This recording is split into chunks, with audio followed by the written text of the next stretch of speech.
Volodymyr Zelensky ng tulong ng Amerika sa Ukraine. Nakatutok si JP Soriano.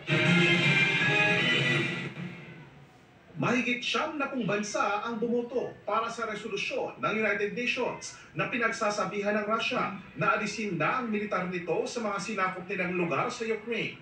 Kasama sa pumirma dito ang Pilipinas. We were very happy to learn that just a few days ago the Philippines has voted in favor of the Ukrainian resolution, and that was very positive, and we do really highly appreciate. Pero sa unang pagkakataon, pumanig sa Russia ang Amerika, alinsunod sa mga ginagawang pagbabago sa foreign policy ni President Donald Trump. Sinundan ito ng mainit na pulong ni Trump at Ukrainian President Volodymyr Zelensky sa Oval Office itong weekend, kasama ang iba pang US officials. Ikinabigla ng marami nang ipamukha ni Trump ang mga tulong na ibinigay ng Amerika. Isinumba ang hindi umano pagpapasalamat ng Ukraine at tinawag si Zelensky na bastos sa issue ng West Philippine Sea. Isa sa sandigan ng Pilipinas laban sa China, ang Mutual Defense Treaty nito sa Amerika. Pero sa nakikita ng isang foreign policy and defense security expert, binabalanse ni Trump ang barahan nito sa iba pang malaki at makapangyarihang bansa gaya ng Russia at China. Kaya nababahala siya dahil hindi daw imposible na matulad sa Ukraine ang trato ni Trump sa Pilipinas. Natatakot tayo dahil kahit na meron tayong Iron Flag commitment and always treaty ally tayo ng US, especially now with their policy of America first, baka magbago yung kanilang temper and support to the Philippines.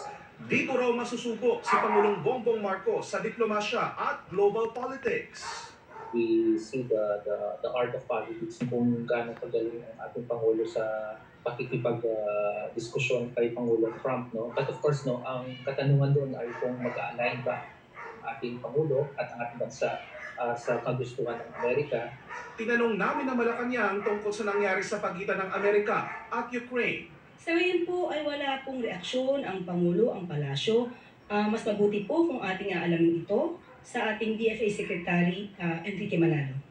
Hinihinga namin ang pahayag si Foreign Affairs Secretary Enrique Manalo. Naniniwala naman ang Ukraine na matibay ang alyansa ng Ukraine at Pilipinas, lalo pat may pinagdadaanan din ang Pilipinas laban sa mga bansang lumalaba sa rules-based order at umaangkin sa sovereign rights. I'm sure that the Philippine government will remain, let me say the same term, ironclad for support of Ukraine.